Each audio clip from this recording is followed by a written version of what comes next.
welcome back to the Avocado Toast Budget. If you're new here, my name is Lexa, and today we are going to talk all about how to prepare your finances for a recession. It was predicted that within the next 12 months, there is a 100% chance that the US is going to see a recession, and a lot of experts believe that we're just going to end up seeing a global recession as well. No one knows how long it's going to be, how severe it's going to be. However, I think that right now is a really good time to start financially preparing in whatever way that you can to try to keep your finances as safe and secure as possible heading into the next year or so. I do want to put a disclaimer before we get into my tips on how to prepare your finances for a recession that obviously during hard economic times, a lot of people are just trying to get by. This whole conversation about trying to tackle a recession on an individual level has a lot of nuance to it because a lot of the responsibility does not fall on an individual level. It falls at a systemic level and the system that we have set up to begin with. What I'm going to talk about today is truly just meant to be a guiding resource on where to get started, some ideas that maybe you haven't thought of before, or ways that if you are in a place that you can start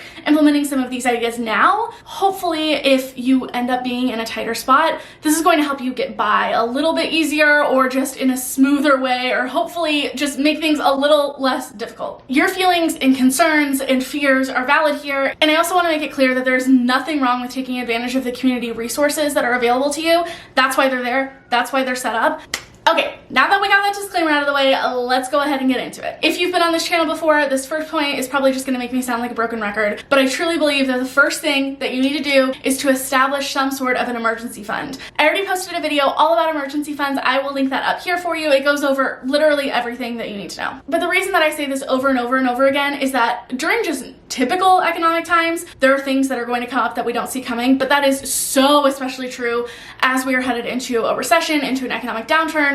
People are going to find themselves losing their jobs. Even if you think that your job is recession proof, you're going to find yourself in a situation where there are bills or expenses coming up that you didn't prepare for. And in that case, having some sort of an emergency savings there is going to be life-changing. The next thing that I recommend is going over your budget, all of your monthly expenses, and seeing what are your base expenses. I like to call this your bare bones budget, or basically what are all of the expenses that you can't live without. If you had to cut out everything, what are the things that you would need to keep, including like your bare minimum for groceries or clothing or just the things that you need to get by on a day-to-day basis? What could you cut out if you needed to, and what needs to stay? Differentiating between those two things and also knowing how much all of your like bare necessities add up to every month is going to help you to be able to create a financial plan in case of an emergency. This is like your in case of an emergency plan. If something happens and we truly need to cut back, what is that going to look like? Where can we cut back? How much do we need to prepare to be spending on a monthly basis for however long that we're going to need to do that for in order to get by and to start recuperating and recovering from that financial situation you're in. This isn't me saying that you need to go down to your bare budget or that it has to be one or the other. Like, there are ways that you can cut back in little ways or things that maybe you don't need as much right now while you focus on saving, while you focus on just kind of accumulating a little bit more money. I don't want to paint this as like a black and white picture between spending like you are now and going down to the bare necessities. This is just your in case of emergency plan so you know what you're working with. Next thing I want to talk about is establishing multiple streams of income. Again, big disclaimer that not everyone can do this, but if there was a time that you would start adding on some side hustles, now is it. There's a couple of reasons why I think establishing multiple streams of income in whatever way is practical and possible to you right now is going to be really helpful going into this next year. One is that you will have more money that you're making and therefore money that you can save, put aside, build up your emergency fund, prepare for some of those bigger expenses. Also, establishing multiple streams of income means that if you lose one of those streams of income, if you lose a job, if you can't do one of those things anymore, you have some other things to fall back on for ways that you can continue to make some money. And whenever we're talking about trying to get by in really hard economic times, that can be the difference between you still being able to stay in the green during a recession and being in a position where you're really struggling. So again, I understand that not everyone is able to do this. I'm not advocating for you spending every single second on a side hustle and maximizing your earning potential to the detriment of your mental health and to the rest of your life. But I do think that right now, if you have been thinking about or you have the room and the space and the energy in your life to do so, trying to figure out ways to make a little bit of extra money on the side is going to be so helpful. Even if something happens and you lose your main job or you lose one of your side hustles and you need to find a way to restore that income, it'll give you a little bit of a buffer. It'll give you a little bit of time because you have a little bit of extra money. The next thing that you can do to recession-proof your finances is to start finding creative ways that you can cut back on your expenses so that you can save that money instead. One super easy way to do this is to switch to Mint Mobile, who I am so excited to be partnering with on today's video. Mint Mobile offers premium wireless as low as $15 a month, and they're built on the nation's largest 5G network. And if you're like me, you're wondering how are they able to keep costs so low? They're able to do that because they sell directly to you online. This way, you don't have to pay more for access to the same network. Before switching to Mint last year, I was paying $65 a month for my wireless plan. Yeah, I know, Oliver. Honestly, I was hesitant to switch at first because I didn't want to sacrifice quality for saving. Luckily, my experience with Mint Mobile has been incredible, and I've never had to sacrifice coverage or speed. All Mint Mobile plans include unlimited talk and text, nationwide coverage, and mobile hotspot. And when you sign up, Mint Mobile will show you how much data you use and recommend plans to save you money. They also offer a modern family plan that lets you set up a super affordable family plan with as little as 2 lines. And the part I'm super excited about, as an added savings bonus between November 14th and January 15th, if you purchase a 3-month plan, you'll receive an additional 3 months for completely free using my link in the description box below, mintmobile.com/avocado. And this offer is available on all the plans, including the unlimited, which is the one that I have. And signing up was seriously so easy. I was able to sign up and activate right on my phone using Mint Mobile's digital eSIM card. It took 10 minutes, and I got to do it without ever stepping foot in a big wireless store. Which is someone who loves to spend all of their time at home with their 2 cats, big plus for me. You can keep your current device and number and easily switch services. So stop paying more than you need to on your wireless bill and start saving big with Mint Mobile. Again, use my link in the description box to get premium wireless as low as $15 a month and take advantage of that awesome sale that's going on right now.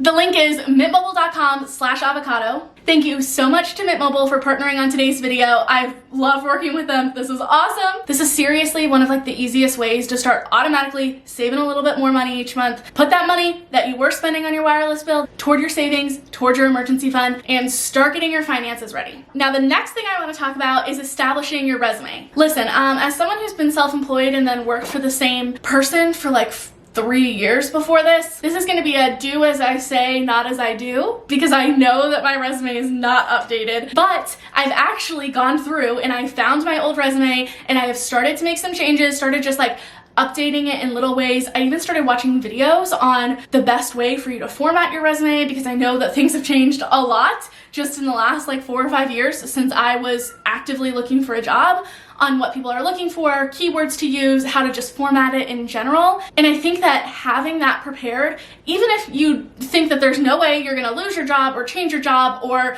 move companies, it's just good to have. That way if something ever does happen, that is one less thing that you have to be stressed out about. Knowing that your resume is updated as much as possible is going to be an easy thing for you to be able to start preparing for jobs, applying for jobs if you need one quickly, if you wanna add on a job, if you just find something that is better suited or is offering you more money or better benefits. Having that ready to go is going to save you time. It's going to get you on that as quickly as possible. And it is better to be prepared than trying to scramble in the moment when everything is already really stressful. The next thing, and if nothing else other than the emergency fund sinks in, this is the one that I really want to talk about, and that is avoiding panic pulling out of the market. So what I'm talking about when I say that is that as humans, we have a tendency whenever the stock market starts to drop to panic, feel like we're losing money, especially if we already have money invested, if you've already set up an IRA or you just have money invested outside of a retirement account or your 401k. We start to get worried. We see that money going down. We're worried we're losing all of our money.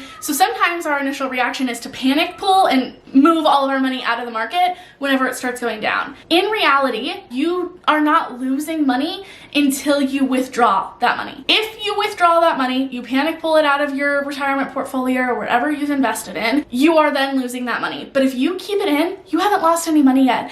And statistics have shown that time and time again, over a 20-year period, over the long haul, the market recovers and always returns some sort of a positive percent. So the key here is to not panic. Right now is actually the best time to invest when the market is low because you're basically getting deals on stocks. So if you do have extra money, you already have an emergency fund established, and you've been thinking about investing, now is like actually a really good time to start investing. I also understand that this is a big point of like when you're just trying to get by, investing is the last thing on your mind. Totally get that. I think that having an emergency fund established before you start investing is super crucial. And I also understand that there are times when people are in need and they don't have a choice. They have to pull that money out. They need some form of money. And I totally get that. That's not what I'm talking about here. I'm talking about just being worried that you're losing money, so you panic and pull your money out. If nothing else, if you don't need, like truly need that money right now, just leave it. Don't even check it. Like, don't freak yourself out. Don't go on every day checking to see how it's gone up and down. Leave it. It is going to end up going back up. He hasn't stopped. I've been filming for like an hour. He has not stopped talking. The next really important thing for you to do to prepare for a recession is to just take care of your mental health in whatever way possible. I touched on this when we were talking about establishing multiple streams of income, getting a side hustle. It's really about balance right now, in that times are tough already. Times have been tough for the last ever. And going into recession, things can get even harder. And sometimes it's about understanding where it's worth focusing on, and your mental health is so important. Obviously, there's a privilege in being able to focus on your mental health, and sometimes you don't have extra time or energy or resources to be able to put into your mental health. But even in whatever ways possible, this is going to be so important moving forward. Even if it's just establishing some small little routines to help you to ground yourself. A couple of books that I have found and absolutely loved on this, one of them is Positive Psychology. I read this book in my positive psychology class. One of the points that I really liked about it was him going into the science of taking 3 deep breaths, because it's something that you can literally do like anywhere. It doesn't take a lot of time or space or energy or anything. And there are so many proven scientific benefits to just deep breathing a few times, taking a few seconds. So I really love that book. I also really love this book on burnout. They went into the science of burnout, what actually helps our bodies and minds to combat burnout, to combat those feelings of just exhaustion, what burnout is, how, depending on your life circumstances and what works for you, you can start incorporating these ways to kind of combat burnout. I think that both of these tools are amazing and really important right now. I'll link those and anything else that I think of down in the description box as well.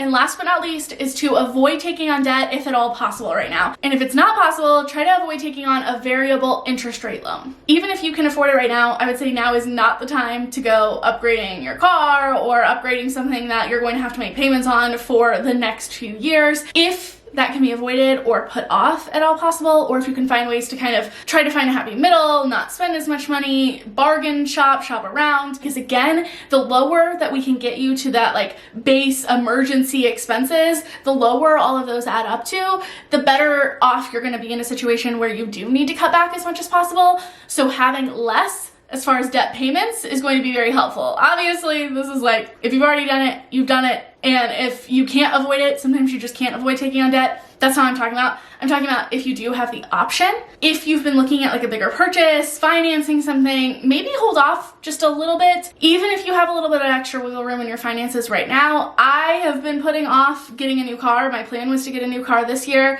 I've put that on hold as long as possible, as long as my car continues to work. And I have been really even focusing on saving up as much money as possible, because you never know what is going to happen, and having that little bit of extra wiggle room can make a big difference. Right now, interest rates are just high in general, so right now is not the time to be taking on debt in general if you don't have to, because the market average is usually higher. But another big thing that you really want to avoid is variable interest rate loans. Often with these loans, the idea is that they kind of pull you in with a lower interest rate now, but at any point in time, as the market rate fluctuates, your interest rate can fluctuate too. That's hard on 2 levels. One, interest rates are usually highest during and before a recession. So during a time when you need to be saving more money, or a lot of people don't have extra money, you're paying more on interest on your debt. But 2, it makes it really difficult to budget and to plan out like that base expense of your budget every month, trying to figure out how much money that you're going to need to get by, because at any point in time your rates could increase, and then that makes it really hard for you to kind of have to navigate, especially if you have like a bigger debt, because the bigger the debt, the more that little tiny changes in your interest can make a big difference to your monthly payments. Most loans going in are fixed rate loans. This I've seen more so apply to some like mortgages, some student loans if you're refinancing student loans. Sometimes like personal or auto loans will do this. Just make sure, read the fine print, make sure that you're getting like a typical fixed rate loan whenever possible. And that is it for today's video on how to recession-proof your finances. Let me know in the comments down below what you are doing, how you're feeling about this recession, how you're feeling about your finances right now, if you've incorporated any of these tips already, if there are some that you want to incorporate, where you're struggling with, what tips you have found that have worked for you, any of your thoughts, feelings, concerns, ideas. I always love hearing from you all down in the comment section below. Also remember, definitely take advantage of that deal I've been telling everyone in my life about Mint Mobile, about how awesome that they are. Any extra savings that you can cut back on every month is really going to add up. And with the awesome deal that they have going on right now, it's like absolutely a no-brainer. Thank you all so much for watching, and I will see you all next time. Bye.